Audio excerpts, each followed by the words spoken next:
Hello students, welcome to my YouTube channel transistor amplifier. आज मैं आपको इस वीडियो में फिजिक्स क्लास 11 का चैप्टर 2 यूनिट्स एंड मेजरमेंट की exercise question number 15 and question number 16 discuss करूँगा। इससे पहले के क्वेश्चंस मैंने लास्ट वीडियो में डिस्कस किए हैं, आप जाके देख लें। सबसे पहले तो आप चैनल को सब्सक्राइब कर लें अगर आप चैनल पर नए आए हैं। तो स्टार्ट करते हैं question number 15। A famous relation in physics relates moving mass m to rest mass m naught of a particle in terms of speed v and speed of light c. A boy recalls the relation almost correctly but forgot where to put the constant c. He write m equals to m naught upon under root 1 minus v square. Guess where to put the missing c. तो इस question में कह रहा है कि एक famous relation है physics में, ठीक है, जो रिलेशन बता रही है मास में और रेस्ट मास में, वेलोसिटी में और स्पीड ऑफ लाइट में। एक बॉय है वो रिकॉल करता है इस रिलेशन को और वो वहाँ पे सी लगाना भूल जाता है। तो इसमें पूछ रहा है कि वो सी कहाँ पे लगाएगा। इस वाली ये जो रिलेशन दी हुई है इसमें वो सी कहाँ पे लगाएगा, सी लगाना वो भूल गया है। तो हम क्या करेंगे, इस क्वेश्चन में डायमेंशन चेक करेंगे। इधर देखो एल एच एस की तरफ एम है और आर एच एस में क्या है, आर एच एस में एम नॉट है upon under root 1 minus we square है। तो यहाँ पे डायमेंशन में एम एल टी होता है, मास लेंथ और टाइम। तो मास की आपकी यूनिट है, लेंथ की नहीं है और टाइम की नहीं है। तो टाइम ज़ीरो, लेंथ ज़ीरो, मास की खाली क्वांटिटी है। तो यहाँ पे सिर्फ एम आएगा। इस तरफ देख लेते हैं, इस तरफ ये रेस्ट मास है, तो रेस्ट मास भी एक तरीके से मास ही हुआ, तो इसकी भी यूनिट सेम ही हो जाएगी। एम की यूनिट रहेगी, लेंथ की और टाइम की नहीं रहेगी, ठीक है। तो ये तो हमारा इससे ही पूरा हो गया, L H S equal to R H S हो गया। इसका मतलब जो नीचे वाली टर्म है हमारे पास under root 1 minus we square, इसको हम अगर हम कैंसिल कर देते हैं तो हमारा L H S equal to R H S हो जाएगा, ठीक है। तो हमें ये सोचना है कि हमें यहाँ पे क्या लगाना है। तो क्वेश्चन में गिवन है, देखो सी की बात कर रहा है, ठीक है। सी है स्पीड ऑफ लाइट और यहाँ पे वी दिया हुआ है स्पीड है पार्टिकल की। तो स्पीड और वेलोसिटी देखो, स्पीड है दोनों सेम ही है। स्पीड का डायमेंशन फार्मूला क्या होता है, एल टी माइनस वन, मैंने लास्ट वीडियो में बता रखा है, ठीक है। कुछ टर्म्स का निकाल के डायमेंशन फार्मूला, तो एल टी माइनस वन सी का भी सेम होता है और वी का भी सेम होता है। तो अगर मैं इसके नीचे सी रखता हूँ तो ये स्क्वायर है और यहाँ पे सी रह जाएगा, तो मैं सी का भी स्क्वायर करूँगा तो v square upon c square क्या हो जाएगा, कैंसिल आउट हो जाएंगे। तो यहाँ पे कुछ बचेगा ही नहीं नीचे, तो यहाँ पे मैं सी स्क्वायर पुट करूँगा क्योंकि सी और वी की जो डायमेंशन फॉर्मूला होता है एल टी माइनस वन ही होता है। तो हमारे ये वाला एम और एम नॉट का जो डायमेंशन क्वांटिटी है वो सही हो जाएगी। तो मैं लिखूँगा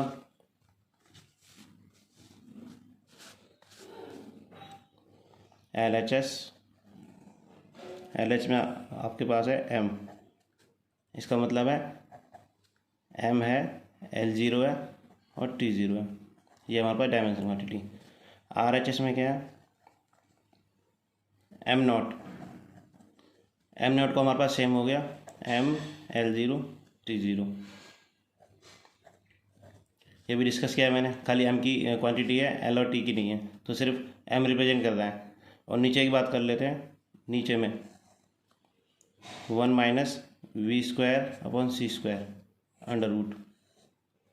तो जो सी भूल गया है, जो बॉय है यहाँ पे पूछा हुआ, जो बॉय सी भूल गया है, तो सी कहाँ पे लगेगा, ये लगेगा डिनोमिनेटर में यहाँ पे, ताकि ये कैंसिल आउट हो जाएंगे तो ऊपर वाली क्वांटिटी सेम हो जाएगी।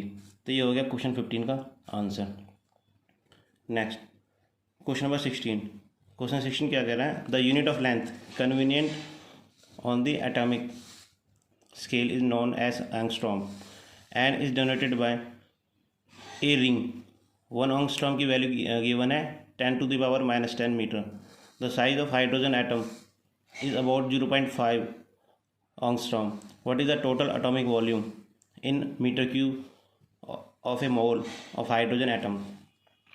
तो ये कह रहा है जो यूनिट ऑफ लेंथ है वो कन्वीनियंट है एटॉमिक स्केल पे, एंगस्ट्रॉम की जो एंगस्ट्रॉम है उससे कन्वीनियंट हो जाता है मेज़र करने के लिए। तो आपको वैल्यू भी गिवन है 1 एंगस्ट्रॉम की 10⁻⁻10 मीटर। तो आपको क्या निकालना है, और साइज ऑफ हाइड्रोजन एटम दिया हुआ है, मतलब रेडियस आपको दिया हुआ है हाइड्रोजन एटम का 0.5 एंगस्ट्रॉम। तो यहाँ पे क्या हमें एंगस्ट्रॉम की वैल्यू हम पुट कर लेंगे 10⁻⁻10।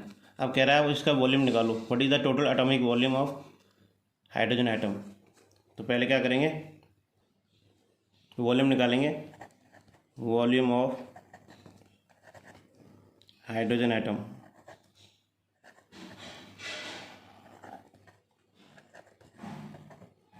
एटम का जो शेप होता है स्फीयर की तरह होता है, तो स्फीयर का वॉल्यूम क्या होता है 4/3 पाई आर क्यूब। ठीक है, मैं यहाँ पे लिख देता हूँ 4/3 पाई, पाई की वैल्यू होती है 22/7।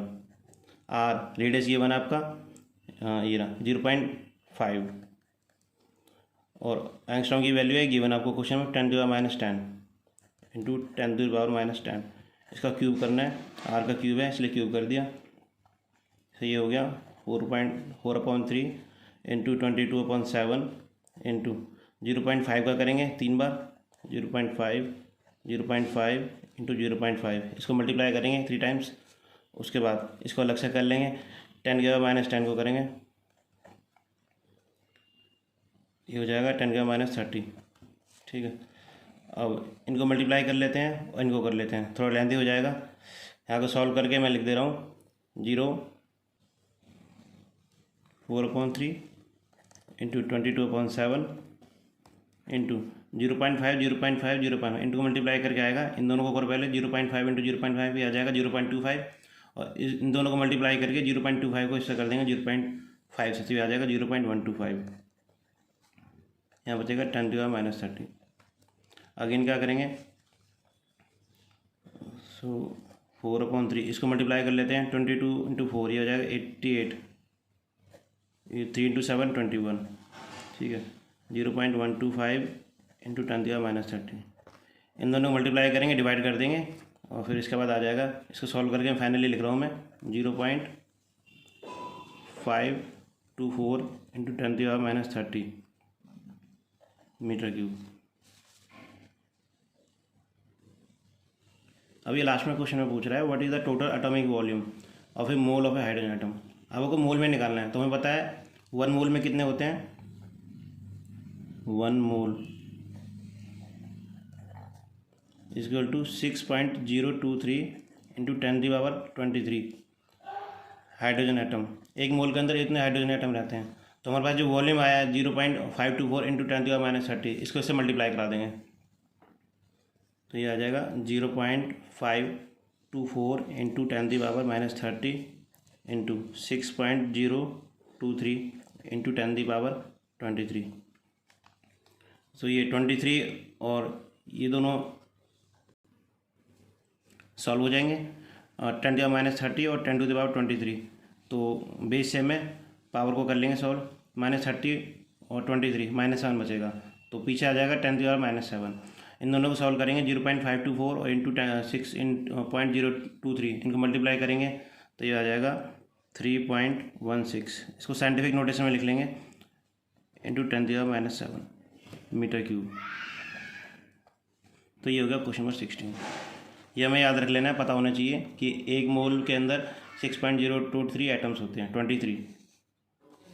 सो आई होप क्वेश्चन नंबर 15 और क्वेश्चन नंबर 16 आपको समझ में आए होंगे। इस चैनल को लाइक करें, सब्सक्राइब करें और शेयर ज़रूर करें। Thank you for watching my video.